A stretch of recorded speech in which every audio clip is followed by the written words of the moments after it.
Assalamualaikum warahmatullahi wabarakatuh. Waalaikumsalam warahmatullahi wabarakatuh. Pertama-tama kita menjaga kegiatan salah satu yang Allah Subhanahu wa taala dan telah melimpahkan rahmat dan hidayahnya sehingga kita dapat hadir di tempat ini dalam keadaan sehat walafiat. Salawat serta salam kepada kita semua kepada Nabi Allah Muhammad sallallahu alaihi wasallam. Saya akan memberikan yaitu macam-macam pendekatan pembelajaran. Ada lima macam pendekatan pembelajaran yaitu yang pertama pendekatan konstruktivisme. Konstruktivisme merupakan landasan konseptual, yaitu pengetahuan di bawah strategi dari segi yang akhirnya diperluas melalui konteks yang terbatas dan tidak dengan tidak tegak. Yang kedua, pendekatan behavioristik. Behavioristik adalah pandangan yang menyatakan bahwa perilaku harus dijelaskan melalui pengalaman yang dapat diamati, bukan dengan pengetahuan. Pendekatan belajar behavioristik menjelaskan belajar itu adalah perubahan perilaku yang dapat diamati, diukur dan dinilai secara akurat. Ketiga, pendekatan humanistik. Menurut pendekatan humanistik, tujuan belajar adalah untuk memanusiakan manusia. Proses belajar dapat sebagai berhasil sebagai didik atau siswa memahami lingkungannya dan dirinya sendiri. Keempat, pendekatan kognitif. Istilah kognitif berasal dari kata intelektual, artinya sama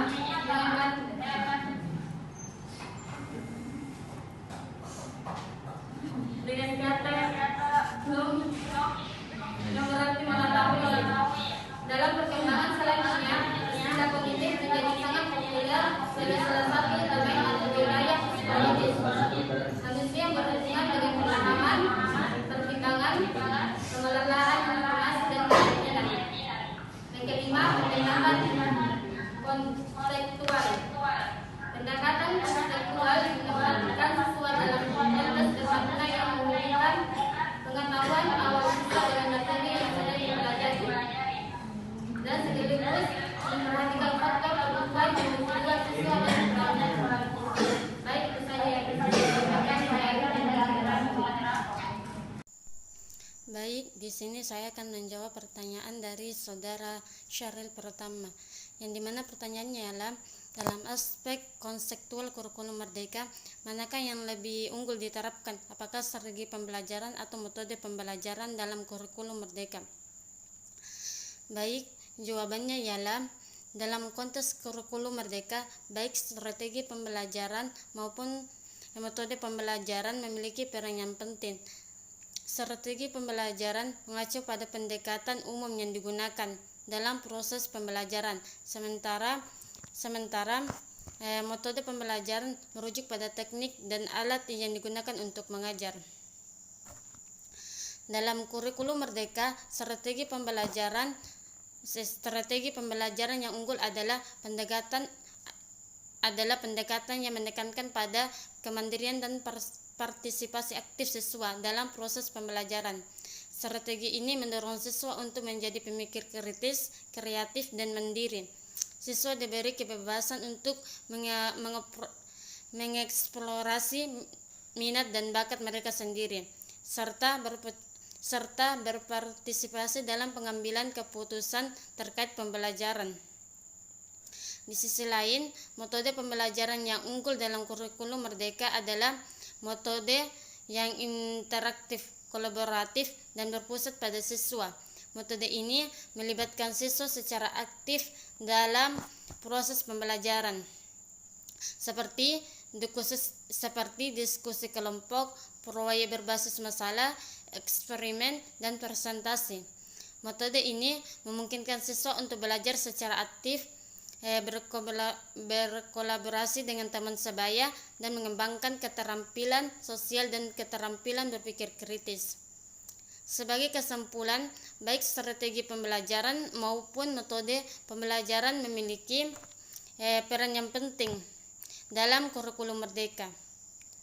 Strategi pembelajaran yang menekankan pada kemandirian dan partisipasi siswa, serta metode pembelajaran yang interaktif dan berpusat pada siswa merupakan kombinasi yang ideal untuk mencapai tujuan kurikulum merdeka.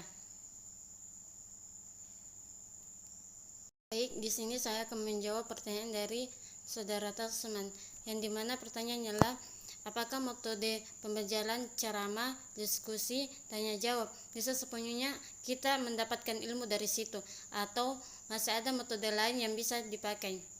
Jawabannya ialah metode pembelajaran seperti ceramah, diskusi, dan tanya jawab dapat memberikan pemahaman yang baik dalam pembelajaran, tetapi tidak sepenuhnya mencangkup semua jenis ilmu. Masih ada metode pembelajaran lain yang bisa digunakan untuk memperoleh pemahaman yang lebih holistik. Selain metode yang disebutkan sebelumnya, berikut adalah beberapa metode pembelajaran tambahan yang bisa digunakan. Yang pertama ialah pembelajaran berbasis proyek. Melibatkan siswa dalam proyek nyata yang membutuhkan pemecahan masalah, penelitian, dan penerapan pengetahuan dalam konteks yang relevan. Metode ini memungkinkan siswa untuk mengembangkan keterampilan praktis dan kreativitas. Yang kedua ialah pembelajaran kooperatif, mendorong siswa untuk bekerja sama dalam kelompok kecil untuk memecahkan masalah, berdiskusi, dan berbagi pengetahuan. Metode ini membantu meningkatkan keterampilan sosial, kerjasama, dan komunikasi. Yang ketiga ialah pembelajaran berbasis proyek, menggabungkan teori yang praktik melalui proyek yang melibatkan siswa dalam penelitian, eksperimen, atau kegiatan praktis lainnya. Metode ini membantu siswa untuk memahami dan menerapkan konsekuensi dalam konteks nyata. Keempat adalah pembelajaran berbasis teknologi, memanfaatkan teknologi seperti video, simulasi komputer, atau platform pembelajaran online untuk meningkatkan pengalaman pembelajaran. Metode ini dapat memberikan akses ke sumber daya yang lebih luas dan interaktif. Yang kelima adalah pembelajaran reflektif, mendorong siswa untuk merenung dan mempertimbangkan pengalaman belajar mereka sendiri. Metode ini membantu siswa untuk mengembangkan pemahaman yang lebih mendalam dan mengaitkan konsekuensi dengan pengalaman pribadi.